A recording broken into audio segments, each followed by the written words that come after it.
Hello everyone. कैसे हैं आप सब? आशा करते हैं आप सभी लोग अच्छे होंगे। मैं शहजाद आप सभी का स्वागत करता हूं मेरे चैनल बी एक्टिव ऑलवेज पर।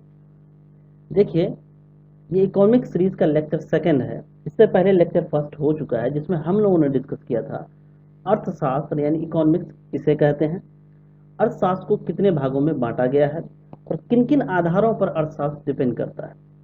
और आज हम लोग डिस्कस करेंगे इकोनॉमिक्स के संगठक क्या क्या हैं, कितने तरह के जॉब होते हैं और किन किन सेक्टर्स में इकोनॉमी को रखा गया है। चलिए शुरू करते हैं आज का लेक्चर। देखिए, सबसे पहले संबंध के आधार पर इकोनॉमी कितने तरह की होती है। संबंध के आधार पर इकोनॉमी दो तरह की होती है, एक क्लोज इकोनॉमी और एक ओपन इकोनॉमी।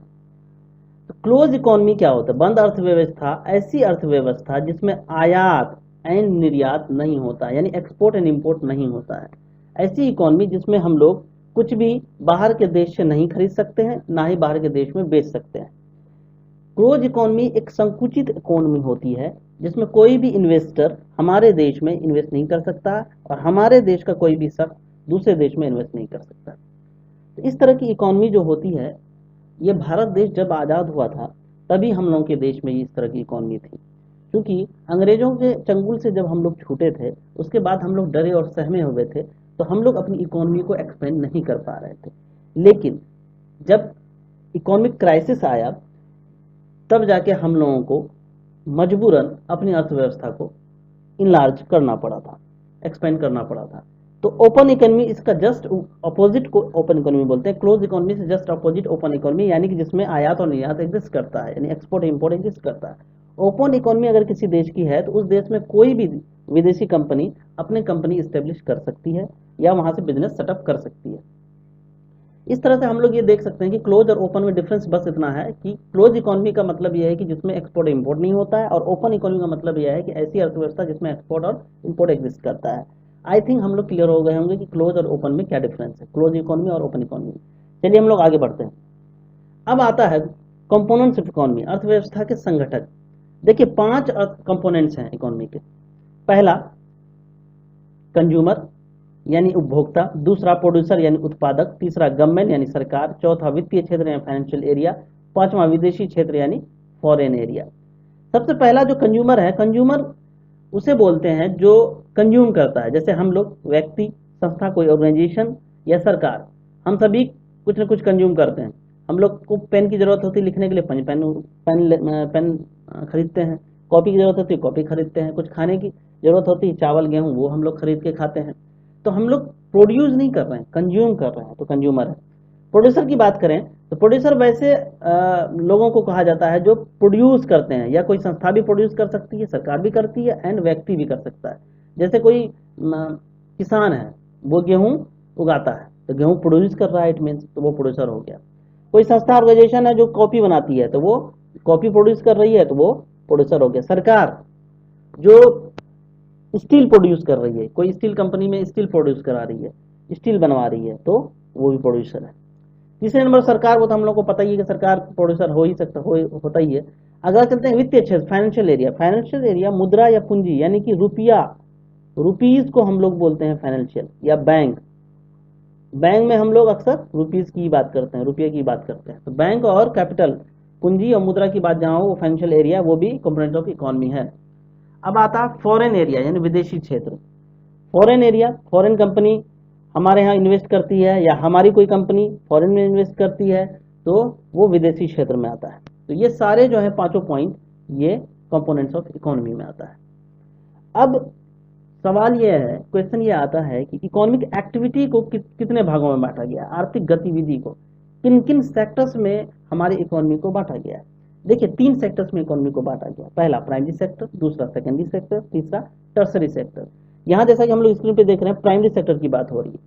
प्राइमरी सेक्टर यानी प्राथमिक क्षेत्र। प्राइमरी सेक्टर वो सेक्टर होता है जिसमें डायरेक्ट हम लोग रॉ मटेरियल प्राप्त करते हैं। कहने का मतलब ऐसी आर्थिक गतिविधि जो पर्यावरण पर निर्भर हो, यानी जहां से डायरेक्ट हम लोग रॉ मटेरियल पैदा करते हैं, that economic activity is known as primary activity यानी प्राइमरी सेक्टर। जैसे एग्रीकल्चर, पशुपालन, मछली पालन, खनन इत्यादि, ये सारे प्राइमरी सेक्टर है।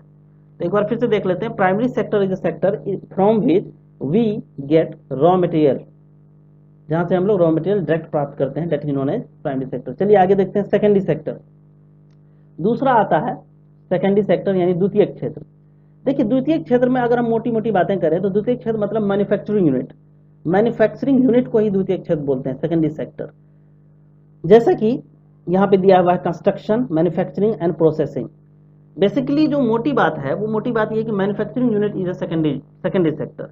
अब यहाँ पे कंस्ट्रक्शन भी उसमें आ जाता है और प्रोसेसिंग यानी प्रसंस्करण भी आ जाता है। तो अब देख लेते हैं कंस्ट्रक्शन क्या होता है।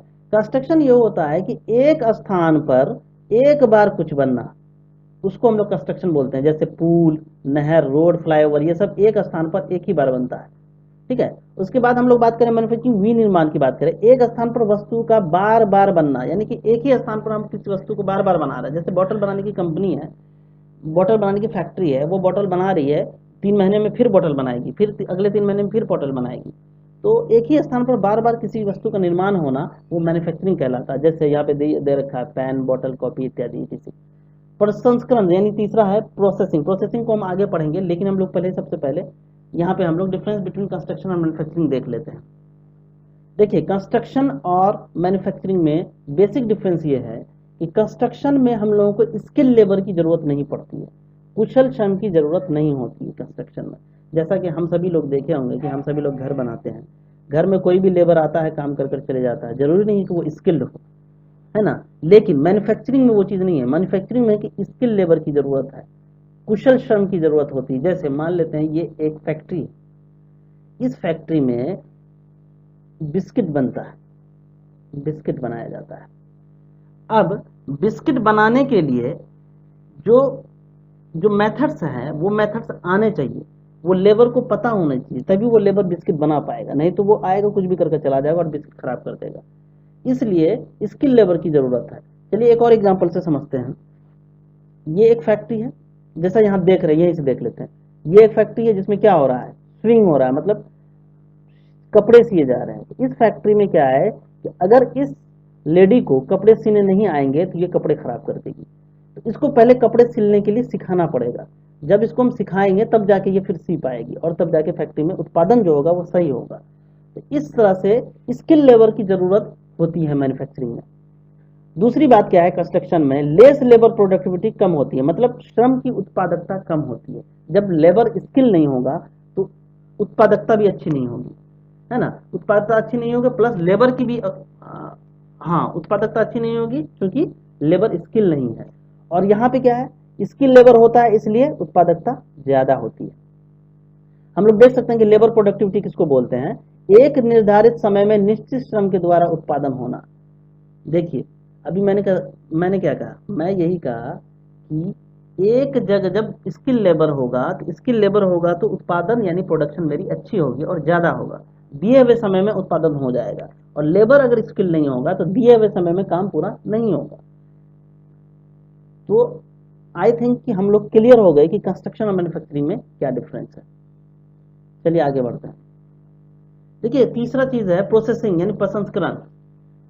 कृषि उत्पाद, यहाँ जैसा है कि कृषि उत्पाद एग्रीकल्चर प्रोडक्ट एवं पशु उत्पाद यानी एनिमल प्रोडक्ट को खाने योग्य बनाना।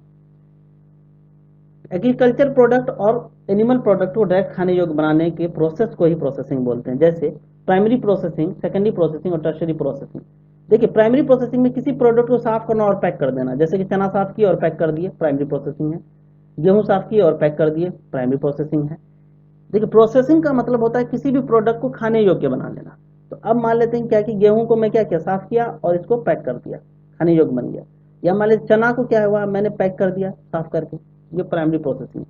सेकेंडरी प्रोसेसिंग भौतिक स्वरूप में परिवर्तन होता है जिससे उत्पाद की मूल्य में वृद्धि होती है। देखिए अभी प्राइमरी प्रोसेसिंग में क्या था कि भौतिक स्वरूप में कोई चेंज नहीं होता था, क्योंकि मैं गेहूं उगाया और वही गेहूं को साफ करके पैक कर दिया, कोई उसके फिजिकल शेप में कोई चेंज नहीं हुआ। चना मैंने उगाया और चना को फिर पैक करके बेच दिया, तो कोई भौतिक स्वरूप में चेंज नहीं हुआ। लेकिन सेकेंडरी प्रोसेसिंग में क्या होता है कि जो फिजिकल शेप होता है, जो भौतिक स्वरूप होता है, उसमें चेंज होता है। जैसे गेहूं का आटा बना लिया, यानी पहले गेहूं था उसका फिजिकल शेप कुछ और था, अब आटा बनाया तो फिजिकल शेप कुछ और हो गया। चना का बेसन बना लिया, चना पहले कुछ और था, अब चना का कुछ और हो गया। तो ये फिजिकल शेप में जब चेंज हो जाए तो this type of processing is known secondary processing. तीसरा आता है टर्शियरी प्रोसेसिंग। टर्सरी प्रोसेसिंग उत्पाद को तुरंत खाने योग्य बनाना, यानी ऐसा प्रोडक्ट जिसको तुरंत खाने योग्य हम लोग बना लेते हैं, जैसे दूध से दही बना लिए, दूध से छना बना लिए। तो this type of processing is known as tertiary processing.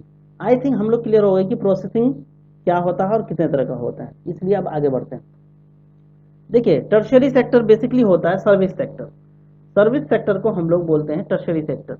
देखिए, किसी कंपनी में, एग्जांपल के थ्रू हम समझाते हैं, किसी फैक्ट्री में मान लेते हैं, किसी फैक्ट्री में अखबार छपता है, अखबार छपता है। अब इस अखबार को मान लीजिए ये दिल्ली में छपता है, इस अखबार को मुंबई में भी सप्लाई करना है। तो मुंबई में सप्लाई करने के लिए कम्युनिकेशन चैनल का होना जरूरी है, यानी कि एक गाड़ी चाहिए, गाड़ी में इस सारे अखबार को पैक करके फिर ये गाड़ी को मुंबई भेजना होगा। तो ये जो गाड़ी की सर्विस है, transport service, this is the service, ये सर्विस सेक्टर में आता है। तो सर्विस सेक्टर ही टर्शियरी सेक्टर में आता है। जैसे banking, insurance, hotel, hospital, doctor, engineer, CEO of a company, ये सारे टर्शियरी सेक्टर में आते हैं। सर्विस सेक्टर बेसिकली जो होते हैं वो टर्शियरी सेक्टर में आते हैं। तो आई थिंक क्लियर हो गए होंगे टर्शियरी सेक्टर क्या होता है। चलिए आगे बढ़ते हैं। अब आता है टर्शियरी सेक्टर जो होता है, service sector, it means job ही होता है, क्योंकि सर्विस मतलब जॉब, तो जॉब ही होता है बेसिकली टर्शियरी सेक्टर। तो जॉब कितने तरह के होते हैं? 4 तरह के जॉब होते हैं। पहला, red collar job. Red collar job वो जॉब होता है जिसमें धूल वगैरह से काम होता है। कहने का मतलब है कि प्राइमरी सेक्टर जितने हैं वो सब बिलोंग करते हैं रेड कॉलर जॉब में, जिसमें धूल वाला काम जो होता है, सॉरी, धूल वाला काम रेड कॉलर जॉब में आता है। जैसे all primary sector people come in this category, जैसे किसान, किसी फैक्ट्री में धूल वाला काम करने वाला, लेबर, ये सब प्राइमरी रेड कॉलर जॉब। दूसरा आता है blue collar job. Blue collar job secondary sector people come in this category but physical work वाले आते हैं। देखिए, मैं भी बताया था कि सेकेंडरी सेक्टर मतलब होता है मैन्युफैक्चरिंग यूनिट। मैन्युफैक्चरिंग इंडस्ट्री में क्या होता है, कुछ पीपल ऐसे होते हैं जो लेबर वर्क करते हैं वहाँ पे, कुछ पीपल ऐसे होते हैं जो मेंटल वर्क करते हैं वहाँ पे। तो लेबर वर्क जो होता है वो ब्लू कलर जॉब में आ जाता है, और मेंटल वर्क जो करते हैं वो व्हाइट कलर जॉब में आ जाते हैं। जो बेसिकली डिसीजन लेते हैं वो व्हाइट कलर में आ जाते हैं। चौथा है गोल्डन कॉलर। गोल्डन कॉलर क्या होता है, जो बड़ा डिसीजन लेने वाला भूमिका जो निभाते हैं जो लोग, वो गोल्डन कॉलर जॉब में आते हैं। जैसे डीएम हो गया, एक डिस्ट्रिक्ट को संभालते हैं, ये सीईओ हो गया, ये किसी कंपनी को संभालते हैं, ये एडीएम हो गया, किसी डिस्ट्रिक्ट को संभालते हैं, और ये पीएम तो पूरे देश को ही संभालते हैं। ये लोग बड़ी मतलब बड़ी भूमिका निभाते हैं किसी डिसीजन में, तो किसी कंपनी में, किसी ऑर्गेनाइजेशन या किसी देश में। तो इस तरह की जो जॉब होती है ये गोल्डन कॉलर जॉब कहलाती है। आई थिंक क्लियर हो गए होंगे। चलिए आगे बढ़ते हैं। देखिए, इस ग्राफ में आपको साफ साफ पता चलेगा कि जीडीपी में जो रोल है हमारे सेक्टर्स में सबसे ज्यादा सर्विस सेक्टर का किस तरह से आगे बढ़ा है। देखिए, एग्रीकल्चर सबसे पहले, देखिए 1950 में एग्रीकल्चर था सबसे ज्यादा। धीरे धीरे 2010 में देखिए कि कहाँ सर्विस सेक्टर पहुंच गया।